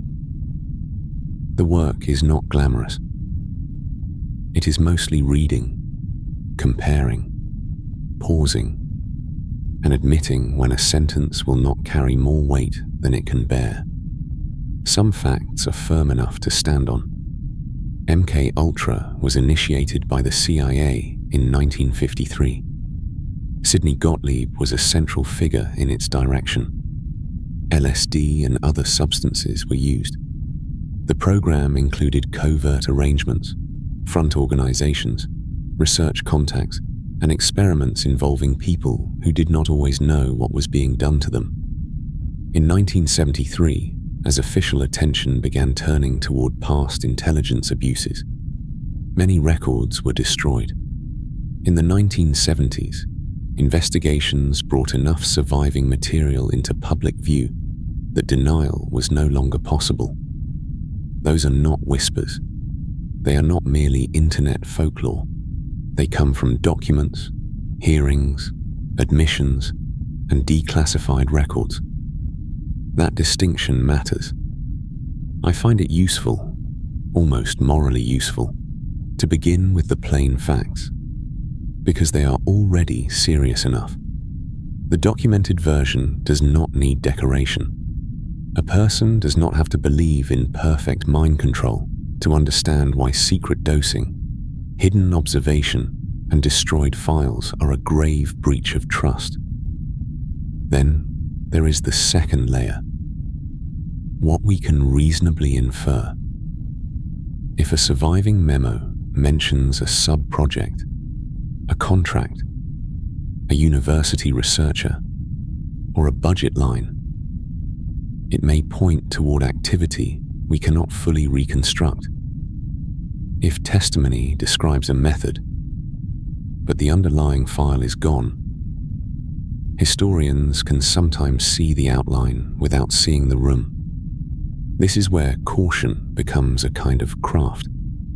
One has to hold the page up to the light, so to speak, and notice both the typewritten words and the missing strip where another page should have been. The odd thing is that destroyed records do not create total ignorance. They create an uneven field. Here the ground is solid. There, it gives way. We know enough to say the program existed and violated ethical boundaries. We do not know the full number of people affected. We do not know the complete scope of every sub-project. We do not know every institution, every experiment, every person who became a subject without understanding that word had been placed over them. This is where speculation enters, sometimes carefully, sometimes not. Conspiracy theories have gathered around MK Ultra because the story has the right conditions for them. Real secrecy, real harm, real destruction of evidence, and real official language that once concealed more than it revealed. A redacted line has a strange power. It invites the mind to finish the sentence. Sometimes the imagined ending is plausible. Sometimes it is not. The black rectangle does not tell us which. A conspiracy, in the plainest sense, is people coordinating in secret. By that definition, MK Ultra was a real conspiracy. But that does not mean every later claim attached to it is true. The record does not show that the CIA mastered perfect control of the human mind. It shows a more troubling and more ordinary pattern. Powerful people trying many things. Some crude, some elaborate, under conditions where consent and oversight were treated as obstacles. A failed experiment can still have victims. That to me, is the more durable lesson. There is a small practical irony here.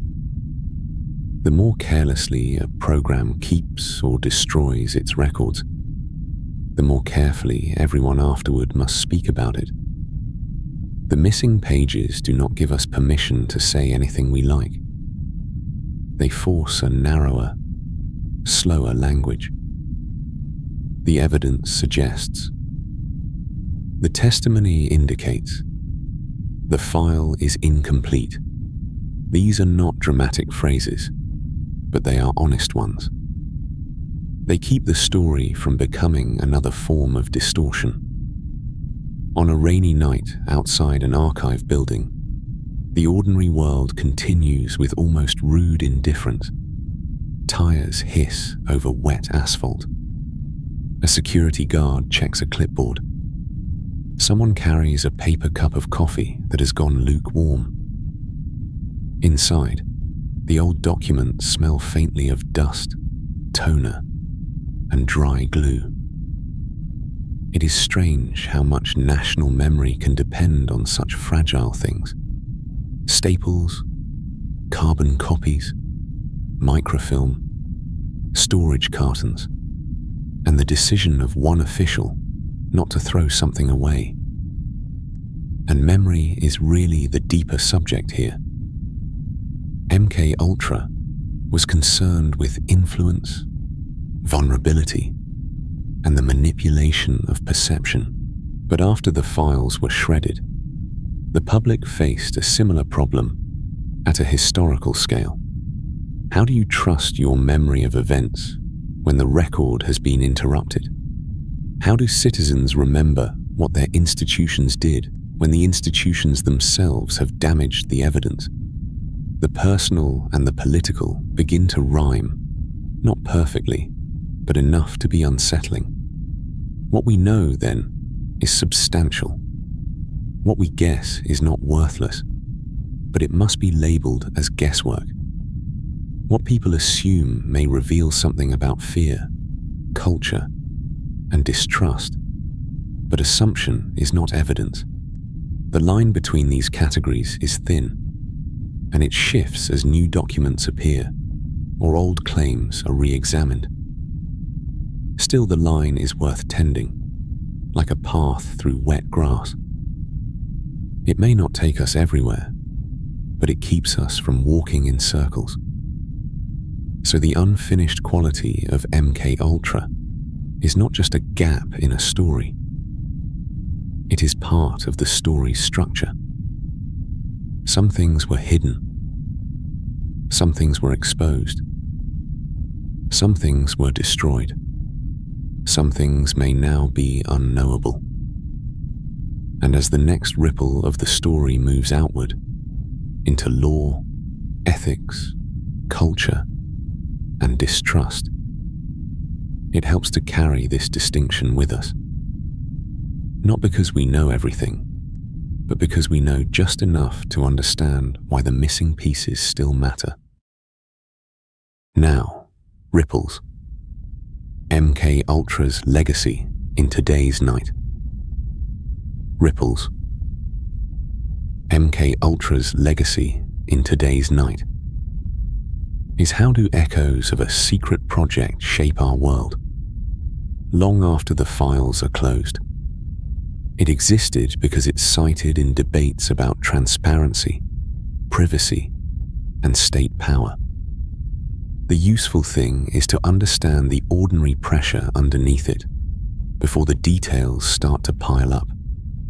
Now, MK Ultra's legacy in today's night. In plain terms, that legacy is the way an old secret program still shapes how people think about research, privacy, state power, and trust. It exists because the program did not simply end as a file in a cabinet. It left behind rules, suspicions, lawsuits, stories, and a permanent question about who is allowed to work in the dark. After the investigations and the surviving documents, the ripples moved into places that look very ordinary. A university office with a beige carpet, a hospital review board with coffee in paper cups, a consent form printed on white copy paper, with a blank line for a signature and a date. Not dramatic objects exactly, but they matter. One of the quieter consequences of MK Ultra is that it became part of the background argument for stronger research ethics, clearer consent, and more formal oversight. It would be too simple to say MK Ultra alone created modern research rules. History rarely gives us one clean lever like that. Other abuses, other scandals, and broader changes in law and medicine were involved.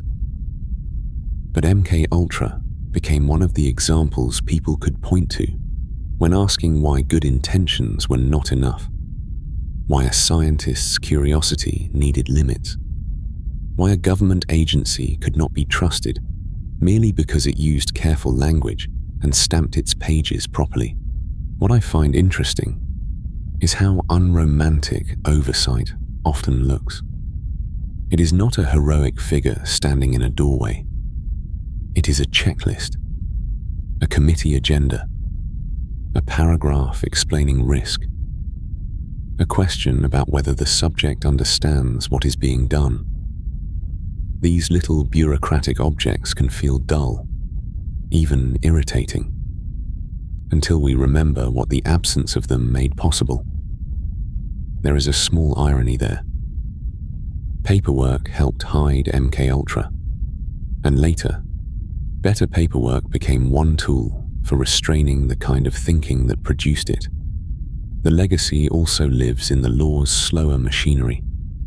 Freedom of information, act requests, declassified files released in uneven batches, court filings with stiff captions and long case numbers, a clerk sliding documents into a folder, a lawyer reading through redactions under fluorescent light.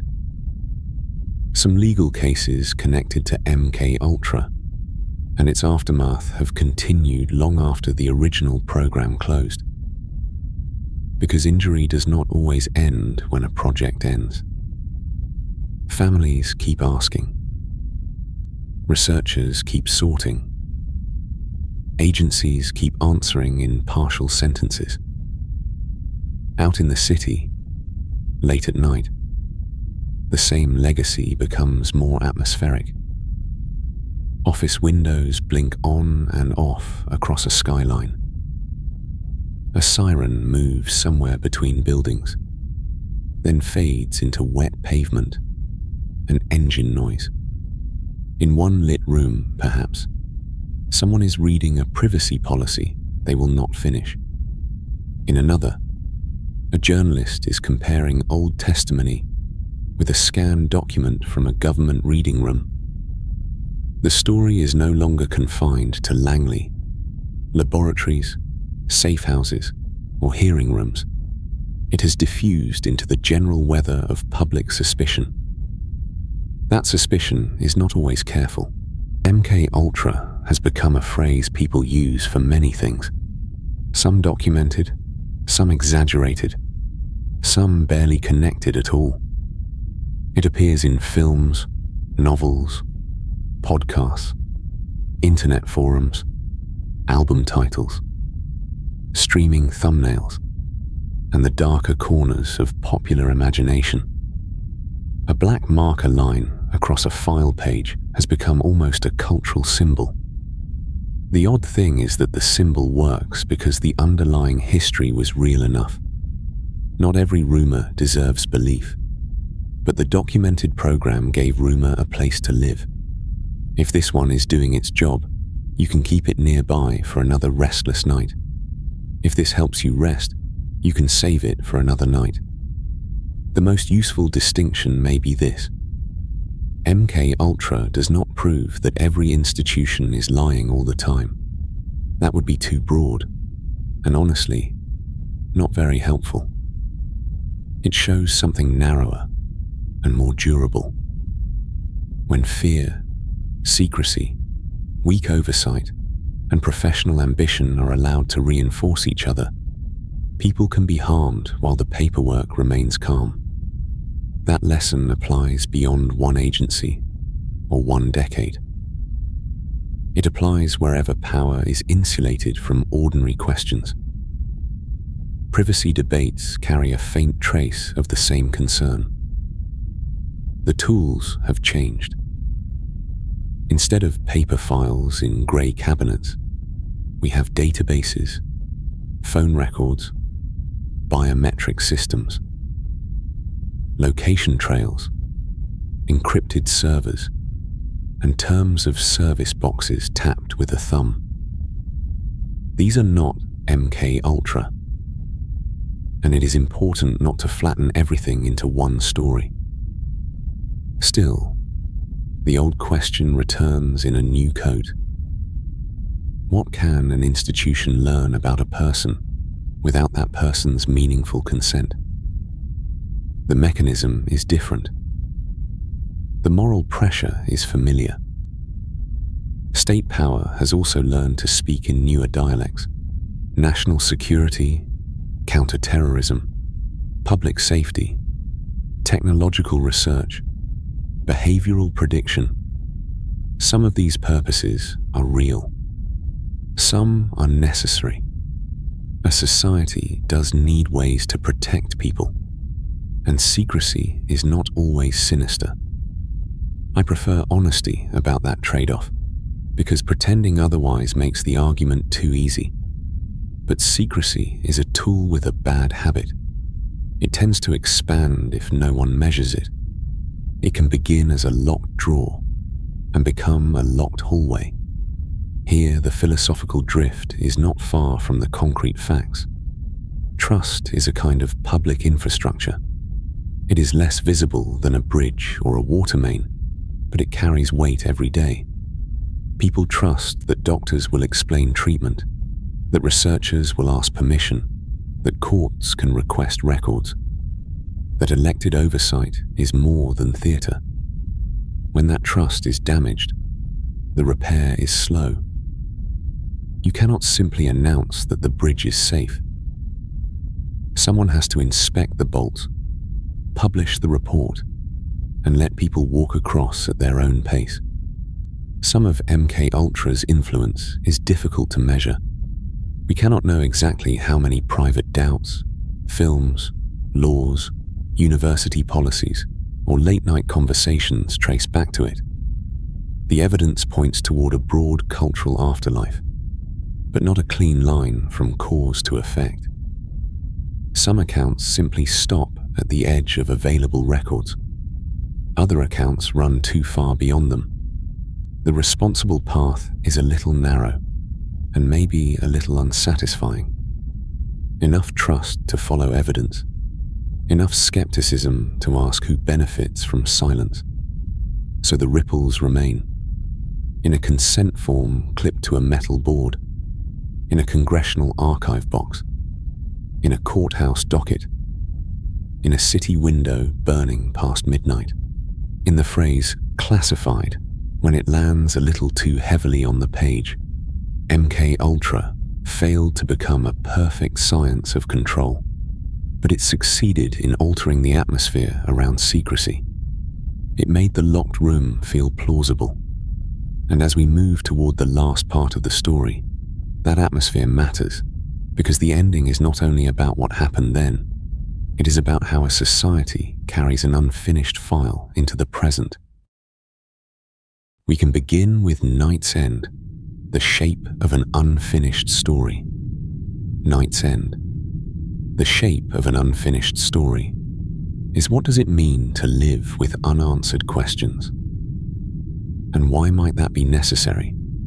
It existed because some mysteries are permanent, woven into the fabric of history. The useful thing is to understand the ordinary pressure underneath it before the details start to pile up. Now, Night's End, the shape of an unfinished story. In plain terms, it is the point where the known record of MK Ultra meets the missing record, and neither side completely wins. It exists because some stories are not ended by disclosure, or hearings, or declassified pages.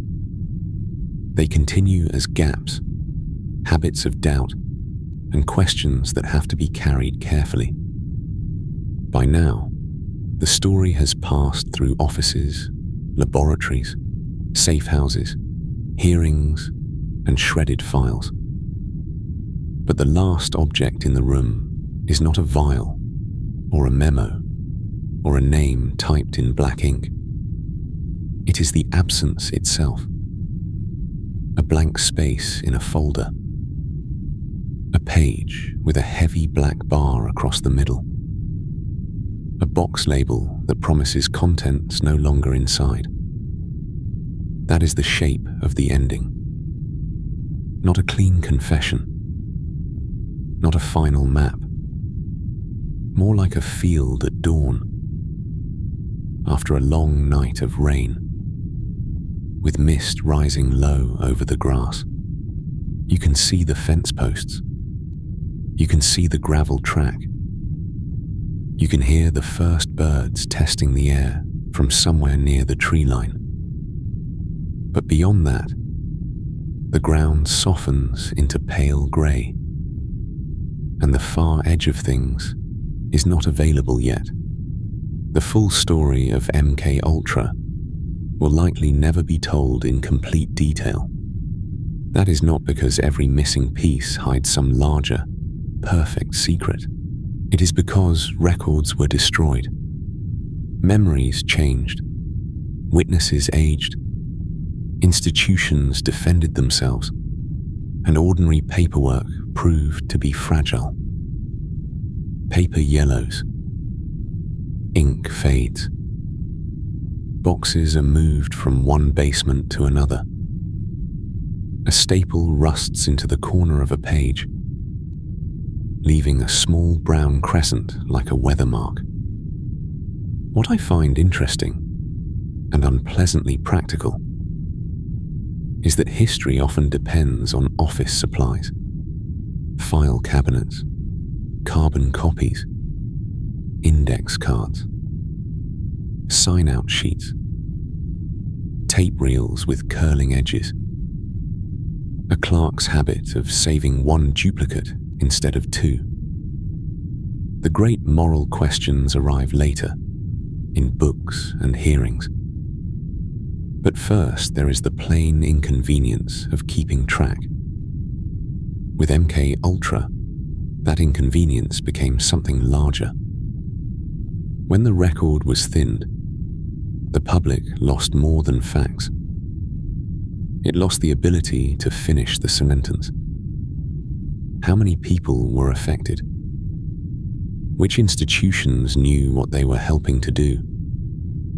Which experiments stayed only as accounting lines, project numbers, or private recollections? The evidence points towards serious abuses, and enough survived to make denial impossible. But some accounts simply stop there. This is where the story becomes less like a solved case and more like a permanent feature in the landscape. A society can live with uncertainty. It does it all the time.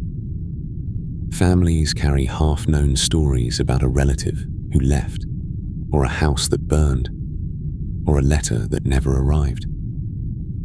Cities build new streets over old foundations. Museums place small cards beside broken pottery, admitting that the use is probable, not certain.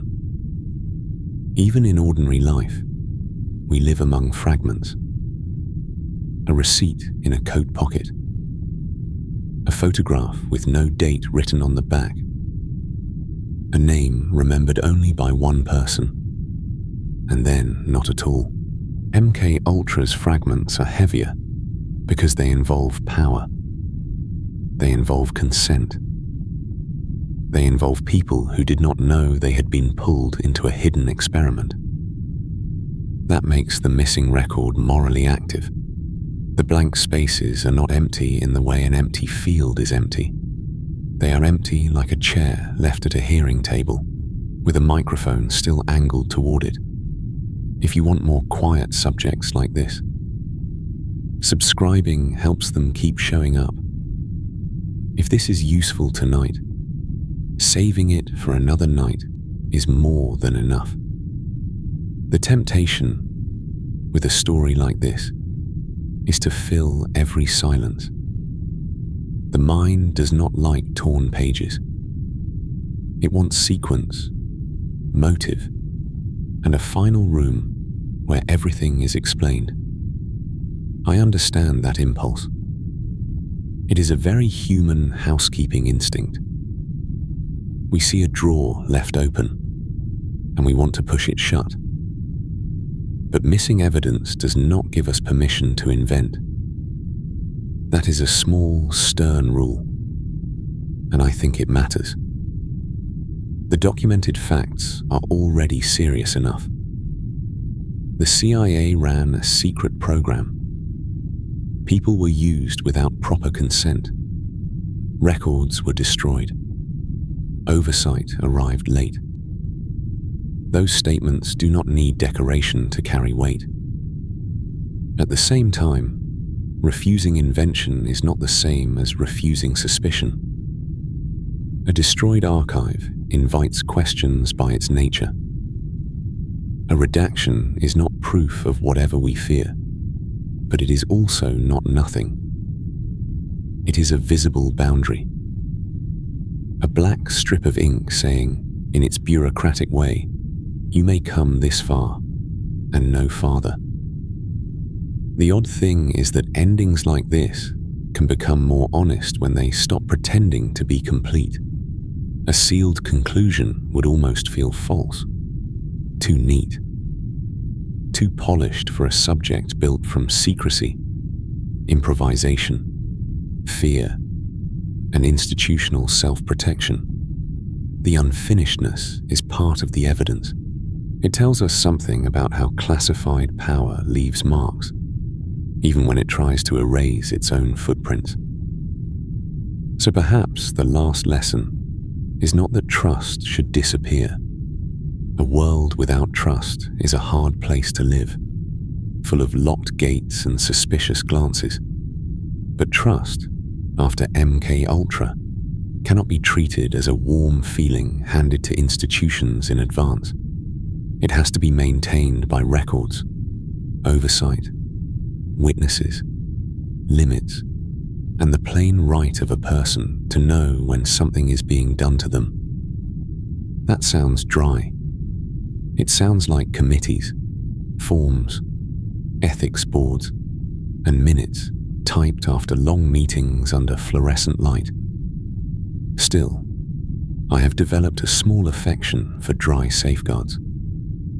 They are not dramatic, but they are among the few tools ordinary people have against sealed rooms. As night gives way to morning, the story remains partly unresolved. The field is still there. The mist lifts in strips. Dew gathers on the wire fence. Somewhere, a truck passes on a distant road, carrying milk crates or mail sacks, or nothing very historic at all. The world keeps doing its practical work, and behind it, the archive stays incomplete.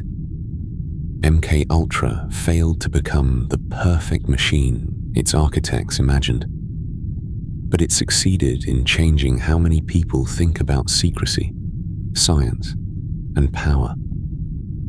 It taught a hard lesson. Sometimes the locked room is real, and sometimes, by the time the door opens, the files are already gone. For tonight, that may be enough to hold. Not every question has to be answered before rest.